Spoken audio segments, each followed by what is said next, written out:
suis Loïc Duflo, je suis le chef du service de l'économie numérique de la Direction générale des entreprises.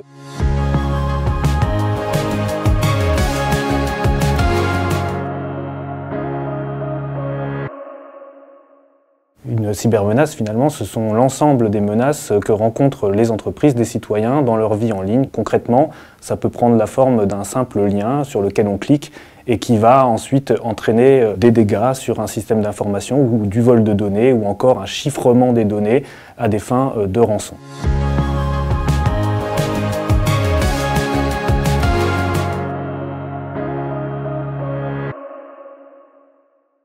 Effectivement, toutes les entreprises aujourd'hui sont concernées. Il y a une étude très récente réalisée par le groupement d'intérêt public Cybermalveillance qui montre que 15% des entreprises ont rencontré une cybermenace sur l'année dernière, ce qui est quand même très important. Alors, il faut savoir qu'une cybermenace, quand elle se produit, elle cause des dégâts plus ou moins importants. Parfois, il est nécessaire de passer plusieurs dizaines de jours avant de remettre le système d'information en l'état. Pour autant, cette même étude conduite par le groupement d'intérêt public montre que 62% des entreprises aujourd'hui s'estiment insuffisamment préparées face aux cybermenaces ou ne savent pas quel est leur niveau de préparation. Il est donc important d'agir. Et justement, le groupement d'intérêt public Cybermalveillance, aussi connu donc sous le nom de ACIMA, travaille au quotidien pour aider les entreprises à la fois à mieux comprendre ces cybermenaces, à s'y préparer et à les assister en cas de problème.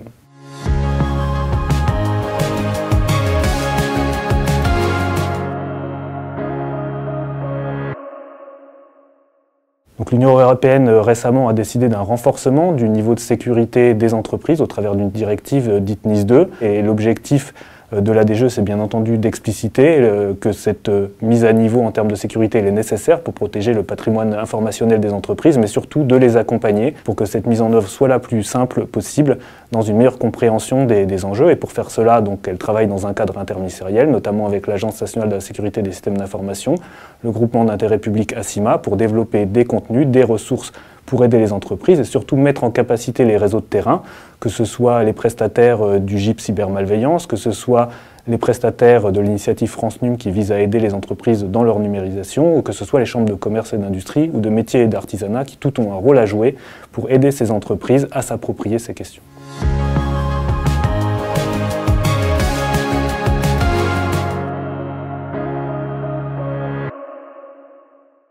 Beaucoup d'outils restent encore à construire, on peut déjà en citer deux. Donc, le premier, c'est Mon Aide Cyber, développé par l'ANSSI, qui permet aux entreprises de bénéficier d'un diagnostic par un aidant et ensuite de disposer d'un plan d'action en 6 points, 6 mesures clés à mettre en œuvre en 6 mois pour renforcer son niveau de sécurité. Et puis le deuxième, pour les entreprises un petit peu plus matures, c'est un programme appelé Cyber PME, porté par la Direction générale des entreprises dans le cadre du plan d'investissement France 2030, et qui permet là aussi d'accompagner les entreprises de la conception d'un plan de sécurisation jusqu'à sa mise en œuvre. Donc vous voyez un ensemble très complet de mesures à disposition des entreprises.